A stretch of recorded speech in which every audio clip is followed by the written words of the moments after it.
is safe gitu ya, acceptable dan efektif diberikan sebagai treatment hemoroid pada pasien pregnancy. Cuma yang perlu kita garis bawahi juga bahwa penelitian dilakukan itu adalah penelitian pada pasien-pasien yang 8 minggu sebelum lahiran. Jadi artinya udah trimester 3. Ya. Ya, udah trimester 3 dan 4 minggu setelah lahiran gitu. Ya, memang biasanya pasien ini mohon koreksi ya dok, kalau ada salah dok mungkin. Kalau misalnya pasien-pasien hemoroid, pasien-pasien hamil, itu hemoroid akan muncul kalau misalnya sebelum ada hemoroid, biasanya kalau dia akan muncul hemoroidnya di trimester 3 ya, trimester atas yang dimana janin sudah membesar, dia sudah menekan menekan apa namanya, meningkatkan tekanan di anus itu baru muncul hemoroid biasanya. Makanya penelitian-penelitiannya si Diosmin ini pada pregnansia trimester 3 kayak gitu ya. Demikian dari jawaban dari saya, Bu Imelda. Mungkin buat tambahan dari Dokter Ya, Swito. silakan dokter. Ada yang mau ditambahi? Saya rasa udah jelas ya. Ya, jelas. Oke, ya. Oke. Iya, ini untuk apoteker Hadi juga. Apoteker Iin Parida. Apakah ada hubungannya makanan pedas dengan hemoroid? Gitu. Silakan, apoteker Hadi. Ya, beberapa pembicara yang pernah saya ikutin juga webinarnya mengatakan memang atau di apa namanya, kalau sudah ngomong beberapa pembicara tuh berarti expert opinion. Nanti mungkin Dokter Suwito bisa bantu. Nanti kalau di penelitian juga ada, karena makanan pedas tuh biasanya peristaltik khusus tuh meningkat. Nah, disitulah menyebabkan peningkatan tekanan di anus gitu. Nah, hemoroid bisa munculnya di situ gitu kalau dari saya. Demikian. Iya. Mau menambahi, dokter Hadi? Dokter ini, dokter Ya, Suwito? saya sependapat. Jadi ya kalau sebaiknya ya jangan makan makanan pedas karena ya meningkatkan, kalau menurut saya sih banyak pengalaman dari pasien-pasien yang dia terus hemoroidnya berdarah gara-gara makan sambal terlalu banyak. Iya. Ya, Level 1 aja. Jangan sampai level 7 ya. Ya, apoteker Hadi, dokter Kecuali Suwito. kecuali kalau makannya rame-rame ya dok ya, ajak kita ya dok ya. Level 1 2 aja. Kadang-kadang kan ada itu ya sekarang ya. Contoh ini level 7. Astaga, saya bacanya Ibu mau level berapa gitu kan. Ada juga makanan Jepang kemarin. Ibu levelnya mau level berapa? Waduh, pakai level ya di sini. Oke, kita sambung dengan Dokter Suwito. Eh, apakah efektif hemorrhage state 2 atau 3 diterapi dengan metode PILA? Monggo dok, efektif tidak state 2 atau 3 diterapi dengan metode PILA? singkatan apa itu? Coba. PILA, coba saya juga ini Gila. di browsing nih. Oh, injeksi ligasi. Ya, Hmm, iya tuh. efektif. Biasanya kita mengerjakan terutama skleroterapi itu, jadi terapi injeksi. Biasanya baik. Untuk grade 1, grade 2 baik. Hasilnya baik. Ya, eh, biasanya hemoroidnya kempes, kemudian tidak berdarah lagi. Ya, tetapi harus diingat bahwa setiap tindakan atau prosedur itu juga mempunyai risiko. Seperti misalnya skleroterapi, pada beberapa kasus bisa terjadi abses, misalnya itu juga harus disampaikan ke pasien. Jadi bukan murni hanya bahwa dia bisa mengobati, tetapi juga tetap ada risikonya. Itu kemudian pada waktu ligasi juga kadang-kadang bisa menimbulkan rasa nyeri, terutama kalau dia ligasinya agak mepet ke bawah, misalnya kena di bagian anus yang dia ada sarafnya. Itu seringkali pasien terus mengeluh nyeri, sehingga balik lagi ke rumah sakit karena kesakitan.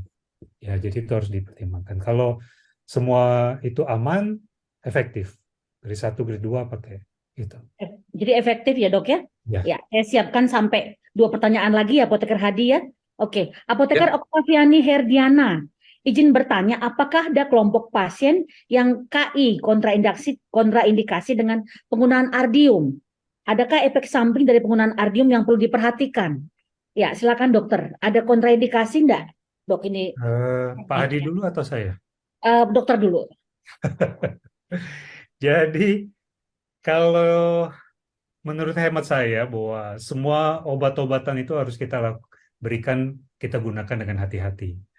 Karena apa? Karena ternyata gen manusia itu tidak ada yang sama. Sedangkan orang yang sakit mah dikasih obat mah ada juga yang tidak cocok. Ya, betul Jadi dok. Kalau misalnya kita mendapatkan seorang penderita kemudian menggunakan obat tertentu, dia muncullah rasa tidak nyaman, apapun rasa tidak nyaman itu, maka sebaiknya kita hentikan dulu sementara, kita evaluasi sampai terbukti bahwa itu bukan disebabkan oleh obat tersebut. Ya, jadi menurut saya seperti itu. Ya, tapi sejauh ini sih aman, tidak pernah ada, saya belum pernah menemukan ada Kontraindikasi ya, Dok. keluhan efek samping yang serius, tidak pernah ada. Iya, Ya, sangat aman. aman ya, Dok ya. Ya, Ya. ini ke Apoteker Hadi.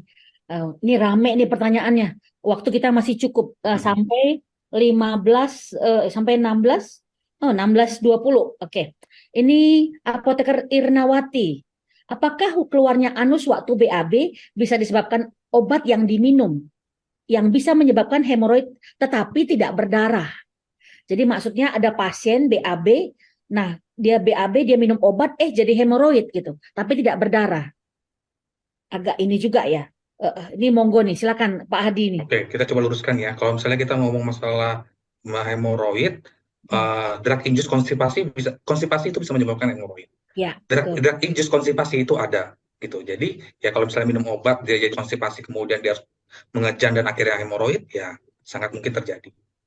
Misalnya dia minum zat besi ya, Ya, yang suplemen besi, besi ya, kemudian atau obat-obat opioid, ya itu kan efek opioid. sampingnya konstipasi. Ya, Iya, jadi betul. sangat-sangat mungkin gitu dia konstipasi kemudian dia mengejan, nah kemudian keluarlah hemoroidnya, tidak harus dengan berdarah gitu, itu kan simptom kan. Oke, terkait dosis yang telah dipaparkan, apakah Ardium 500 juga untuk cara penggunaannya sama?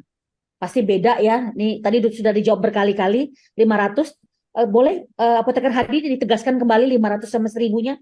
Ini dia tanya nih dosis Ya, yang dipaparkan apakah Ardium 500 juga untuk cara penggunaannya sama? Pasti beda ya. Silakan ya, Apoteker Hadi. oke. Kalau yang penelitian terbaru itu kita pakai yang 1000 ya untuk hemoroid. Jadi kalau untuk yang 1000 kita pakainya 3 kali untuk yang akut 3 kali sehari 4 hari, kemudian turun 2 kali sehari 1 tablet. Jadi minumnya cuma 1 tablet. Tapi kalau yang 500 mau ngomong minumnya 2 tablet gitu. Jadi 3 kali 2 tablet 4 hari, 2 kali 2 tablet 3 hari. Total seminggu untuk yang akut. Nanti diteruskan dengan yang maintenance gitu. Nah, itu pun juga tidak terpaku patok begitu. Nanti tergantung dokter melihat apakah sudah cukup untuk terapi akutnya, apakah perlu diperpanjang, nanti itu tergantung dari penilaian asesmennya saat kita dikontrol gitu ya. Tapi aturan pakainya kalau misalnya 500 ya otomatis minumnya 2 tablet. Makanya untuk mengurangi ketidaknyamanan pasien, sekarang sudah ada produk yang Sering. MMF yang 1000 miligram. Iya, Gitu. betul. Ya. Saya biasa juga 3 kali 2 betul dok. Jadi Iya, kalau ada resep begitu, memang ketika 1000 ini masuk ya tentu memungkinkan pasien nggak bolak-balik 2 itu kan satu glek. tabletnya besar lagi. Ya, Ya. ya jangan bolak-balik glek-glek gitu kan. Rasanya, aduh, kalau bisa sekali aja glek ya enak ya. Iya. Oke. Eh, ini satu lagi ya dok ya, saya kasih ke Apoteker Hadi. Apoteker Dwi Nugroho Esti. Jika ada nanah di sekitar hemoroid yang keluar, apakah bisa diatasi dengan salep antibiotik? Harusnya dokter Suwito ini yang jawab. Tapi kalau misalnya ada nanah, kalau ada nanah kita harus refer sih ke dokter. Apakah itu beneran hemoroid atau ada itu ya dok, fistula ani ya dok ya, atau apa? Iya, Yang menyertai itu makanya harus ditegakkan dulu diagnosanya karena kadang-kadang kita nggak bisa melihat secara keseluruhan langsung aja hemoroid gitu. Ya itu harus diinin. Kalau misalnya sudah ada nanah, berarti sudah ada pus di situ ya. Berarti mau nggak mau ada apa namanya? Kalau misalnya apalagi sudah ada tanda-tanda infeksi, ya antibiotik sudah harus masuk gitu kalau di situ. Kalau misalnya yang paling penting anal hygiene juga dari saya itu. Ya, silakan dokter ya tambahin. kalaupun akan dikasih antibiotik harusnya minum karena Minum sistemik. tadi ya karena bisa anal, fistel, bisa abses pecah, ya kan? Ya. Atau bisa juga memang terinfeksi di lokal anusnya saja, tapi harus dipastikan dulu seperti Pak Hadi tadi katakan. Saya setuju itu. Ya, oke, saya lanjut ya dokter ya. Dokter, mohon penjelasannya terkait skleroterapi. Apakah ada efek sampingnya ya dok setelah tindakan ini? Karena ada pengalaman kakaknya ini dan beberapa pasien yang pernah datang ke apotek setelah dilakukan skleroterapi, selang 3-6 bulan kemudian muncul fistula